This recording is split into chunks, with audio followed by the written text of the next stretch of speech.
5 August ছাত্র জনতার গণ অভ্যুত্থানের মুখে বাংলাদেশ স্বৈরাচার মুক্ত হওয়ার পর ছাত্র জনতার প্রতি দেশের আপামর জনতার একটি নির্ভরতা তৈরি হয়েছে। এই ছাত্ররা মানুষের মনে একটি বিশেষ গ্রহণযোগ্যতা অর্জন করেছে এবং অনেকেই ভাবতে শুরু করেছে যে বাংলাদেশের নীতি নির্ধারণী পদে যদি এই ছাত্ররা থাকে, নতুন প্রজন্মের হাতে যদি এই দেশ পরিচালিত হয়, তাহলে পেছনের যে তিক্ত অভিজ্ঞতাগুলো, যে বহু বছর ধরে তিক্ত অভিজ্ঞতার সাথে এদেশের মানুষ গিয়েছে, সেই অভিজ্ঞতা থেকে হয়তো নতুন কিছু এই বাংলাদেশের জন্য অপেক্ষা করবে। এখন তারা বারবার এই কথাই বলেছে যে দেশের মানুষ যদি চায় তাহলে আমরা অবশ্যই রাজনৈতিক দল নিয়ে আসব, এবং সেই ধারাবাহিকতায় মানুষের চাওয়াকে প্রাধান্য দিয়েই বলতে হয় যে ছাত্ররা, শিক্ষার্থীরা নতুন রাজনৈতিক দল গঠনের সিদ্ধান্ত নেয় এবং সারা বাংলাদেশে তারা জরিপ চালিয়ে, তাদের তথ্য মতে যে সারা বাংলাদেশে তারা জরিপ চালিয়ে মানুষের প্রত্যাশার জায়গাগুলো তারা খুঁজে বের করে এবং সেগুলোকে তারা তাদের প্রত্যয় এবং তাদের ভবিষ্যতে রাজনৈতিক দলের উদ্দেশ্য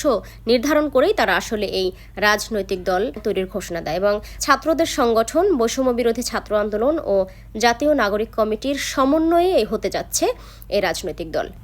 আগামী শুক্রবার বিকেল 3টায় নতুন এই রাজনৈতিক দলের আত্মপ্রকাশ হবে।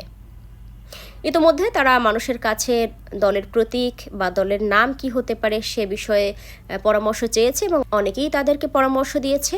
এর মধ্যে থেকে তারা বেশ কয়েকটি নাম বাছাইও করেছে, যেমন নাগরিক শক্তি, জনতার দল, রিপাবলিক পার্টি, এই ধরনের কয়েকটি নাম তারা সিলেক্ট করেছে। এর মধ্যেই হয়তো কোনো নামে তারা নতুন রাজনৈতিক দল ঘোষণা করবে। ছাত্রদের মধ্য থেকে যে অন্যতম সমন্বয়ক ছিলেন নাহিদ ইসলাম, যিনি অন্তর্বর্তী সরকারের একজন উপদেষ্টা ছিলেন, নাহিদ ইসলাম কিন্তু সেই রাজনৈতিক দলে থেকে মাঠে রাজনীতি করার জন্য তার উপদেষ্টার পদ থেকে পদত্যাগ করেছেন এবং তিনি হয়তো হবেন এই নতুন রাজনৈতিক দলের প্রধান। যদিও এই রাজনৈতিক দল জনগণের সমর্থনে, জনগণের ইচ্ছায়, তাদের চাওয়াকে প্রাধান্য দিয়ে তৈরি হচ্ছে বলেই আসলে ছাত্ররা বলছে, কিন্তু বিভিন্ন দল, ছাত্রদল, ছাত্র শিবির সহ অন্যান্য যত সংগঠন, ছাত্র সংগঠন আছে, এরা কিন্তু ভিন্ন কথা বলছে। এখন এই নতুন রাজনৈতিক দল, যে ছাত্রদের যে নতুন রাজনৈতিক দল আসছে, সেটাকে কিন্তু সবাই যে খুব ভালোভাবে দেখছে তা কিন্তু নয়। যেমন ছাত্রদল, ছাত্র শিবির, এরা কিন্তু বিভিন্ন রকম কথা বলছে এই রাজনৈতিক দল নিয়ে। তাদের মধ্যে পজিটিভ কথা আছে, নেগেটিভ কথা আছে, এটা স্বাভাবিক, যেহেতু রাজনৈতিক দল, প্রতিপক্ষ দল তো আসলে সমালোচনা করবেই। যাই হোক, এখন আমার কথা হচ্ছে যে নতুন যে রাজনৈতিক দল আসছে, এই রাজনৈতিক দল কি আসলেই মানুষের প্রত্যাশার জায়গাটা রাখতে পারবে কিনা? কারণ আমাদের দেশের প্রেক্ষাপটে এখন পর্যন্ত এমন কোনো রাজনৈতিক দল হয়নি যে সে শুধুমাত্র দেশের কল্যাণেই কাজ করেছে বা শুধুমাত্র দেশ নিয়েই ভেবেছে।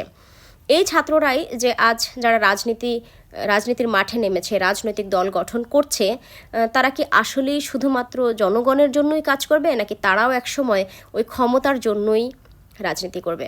ইতোমধ্যে শিক্ষার্থীদের যে নতুন রাজনৈতিক দল আসছে, সেই দল নিয়ে কিন্তু শিক্ষার্থীদের মাঝেই বিরোধ সৃষ্টি হয়েছে এবং আজকে ঢাকা বিশ্ববিদ্যালয়ের মধুর ক্যান্টিনে কিন্তু একটি বিক্ষোভ তারা করেছে এবং এটি আসলে কত দূর যাবে, পরবর্তী পর্যায়ে হয়তো এটি আরও বাড়বে। কারণ হচ্ছে, যেহেতু আজকে এখান থেকে শুরু হয়েছে, এটি এত তাড়াতাড়ি শেষ হয়ে যাবে না। এখন আগামী পরশুদিন যে রাজনৈতিক দল আসার কথা আছে, এটি আসলে কতটা সুষ্ঠুভাবে আসতে পারবে বা কতটুকু তাদের যে লক্ষ্য, যে সারা বাংলাদেশ থেকে তারা যে লোক জমায়েত করবে এবং তার মাধ্যমে যে নতুন রাজনৈতিক দলের আত্মপ্রকাশ খুব ঘটা করে করবে, সেটা আসলে কতটা হতে পারবে, এটা নিয়েও আসলে আমি অন্তত শঙ্কিত।